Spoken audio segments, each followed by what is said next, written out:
সুন্দরবন বর্মন ট্রাভেলসের দূরবর্তী 3 দিনের প্যাকেজে?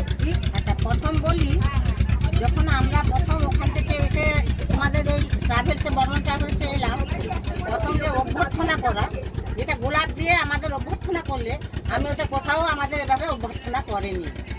আমি প্রথমেই দেখলাম তোমাদের এই অভ্যর্থনা খুব সুন্দর লেগেছে। থাকা, খাওয়ার ব্যবস্থা সব কিছু একটু যে তোমরা এইটুকু বাচ্চা ছেলে যে আমরা যখন যা বায়না ধরেছি তাই করে দিয়েছো, তার জন্য আমরা ভীষণ আপ্লুত, ভীষণ ভালো লেগেছে। Thank you so much. এবং সুন্দরবন যখন কেউ বেড়াতে আসবে আমি এইভাবেই বলবো, বর্মন ট্রাভেলসে আসার জন্য। বর্মন ট্রাভেলসে যাও, ওখানে গেলে পর তোমরা সব কিছু থাকা, খাওয়ার সব ব্যবস্থা, এবং যখন যে আমরা বায়না করছি সেইভাবেই ওরা মিটিয়েছে। তোমরাও যাও, আনন্দ করো Sundarban. Okay ma'am, thank you so much ma'am. আকর্ষণ ছিল ঝুমুর। ওকে, ঝুমনা তো আপনি দেখেছেন তো? Okay, thank you so much. Okay নাচ ওকে দেখেছি, ওকে নেচেছি ওদের সঙ্গে, এবং যতটুকু পেরেছি ওদেরকে যাওয়ার ব্যবস্থা করেছি। দারুণ। না, এবং এই গোলাপ দিয়ে অভ্যর্থনা করা আমি এটা কোথাও পাইনি। Okay ma'am, okay ma'am, thank you. Welcome ma'am.